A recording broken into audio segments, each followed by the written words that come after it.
रामटेक येथील युवकावर प्राणघातक हल्ला, चाकूने केले गळ्यावर घाव।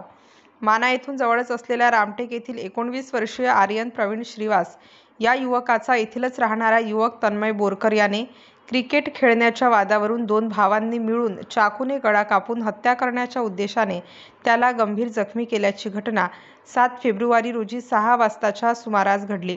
सविस्तर पोलीस सूत्रांकडून मिळालेल्या माहितीनुसार आर्यन प्रवीण श्रीवास वय 19 वर्ष हा क्रिकेट खेळण्यासाठी मैदानावर आला असता दोन चुलत भावांनी जुन्या वादावरून वाद उत्पन्न केला व आर्यन प्रवीण श्रीवास याच्यावर हत्या करण्याच्या उद्देशाने त्याच्यावर हल्ला करून त्याच्या डोक्यामागे, मांडीवर व गळ्यावर चाकूने सपासप वार करून जखमी केले व तेथून ते फरार झाले। प्रवीण श्रीवास यांच्या मित्राच्या मदतीने मोटारसायकलवरून माना पोलीस स्टेशनला आणले। माना पोलिसांनी प्राण वाचविण्याच्या हेतूने सर्वप्रथम उपचारार्थ 108 रुग्णवाहिकेद्वारे मूर्तिजापूर येथे लक्ष्मीबाई देशमुख उपजिल्हा रुग्णालयात दाखल करण्यात आले। तेथे उपचार केल्यानंतर गंभीर परिस्थिती पाहता अमरावती येथील सामान्य रुग्णालयात हलविण्यात आले। तेथील डॉक्टरांनी डोके व मांडीवर शस्त्रक्रिया करून आर्यनचे प्राण वाचविले।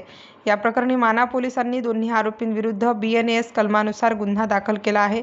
पुढील तपास ठाणेदार सूरज सुरवशे यांच्या मार्गदर्शनात पोलीस उपनिरीक्षक गणेश महाजन व सहाय्यक पोलीस उपनिरीक्षक राजेंद्र वानखडे तसेच अंमलदार दीपक सोळंके व अविनाश बोरसे हे करीत आहेत। प्रतिनिधी विलास नसले, मूर्तिजापूर, हातगाव, धुमाकूळ, महाराष्ट्र न्यूज नेटवर्क। आपल्या परिसरातील ताज्या आणि महत्त्वाच्या बातम्या पाहण्यासाठी आजच आपल्या धुमाकूळ महाराष्ट्र न्यूजला YouTube वर सबस्क्राइब करा आणि बेल आयकॉन प्रेस करा।